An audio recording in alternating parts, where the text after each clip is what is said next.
Kwafo, thanks for joining us on Blue Notes today. We know that banks are facing disruption on many levels, and disruption and fintechs are kind of key words and buzzwords in the banking sector. Looking ahead, what's the one big disruptive thing that banks will need to be dealing with in the future? Well, it's funny, and one of the big things that banks need to deal with disruption is embracing it. So first of all, disruption is not a bad thing. The word may be a bit overused, but it's not a bad thing.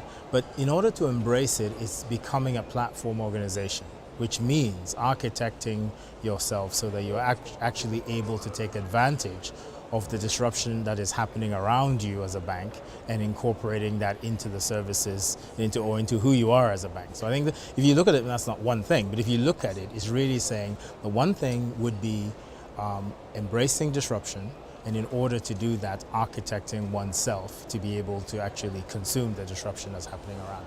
Right, and does the customer experience have a lot to do with that as well? Well, the customer experience becomes the reason why. So if you think about it, the one thing banks need to do is embrace disruption, etc., everything I said.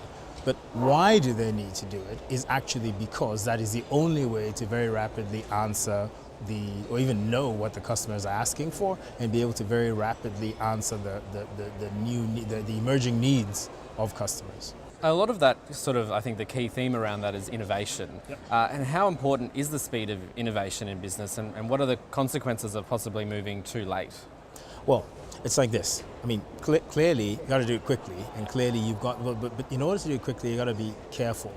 I've got to be able to have my ears out there, my analytics out there to say, what is it that these people want? That's critical. And then I have to make these analytics actionable to say, now that I know what they want, do I have the internal governance structures, the internal architecture, the ecosystem to actually be able to provide that? And if the only way to provide it is to say, all right, product guys, let's get in a room and manufacture a price and get the product out there, that's too late.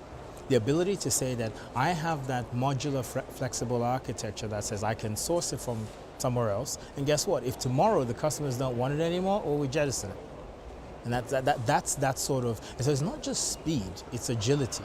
So it's not speed to bolt on something indelibly, it's actually the ability to, bolt on, roll off, whatever it is, based on what I know that my customers want. And finding those partners as well that you've spoken about too, about being able to help deliver that model, not needing to necessarily to do it internally. Yeah, exactly. It's really saying, look, I'm a platform.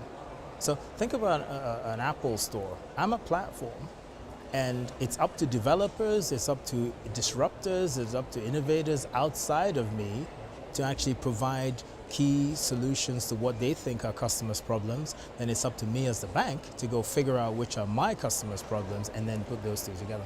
Do you think that's a trend? Do you see that that's the way of working in the future? Absolutely. And I don't even see it just in banking. I see it all over the place. I mean, it's all about being a platform providing the ecosystem of services that my customers want. Thank you very much, for right, joining great. us on Blue Notes. Thank you. Cheers. Thank you.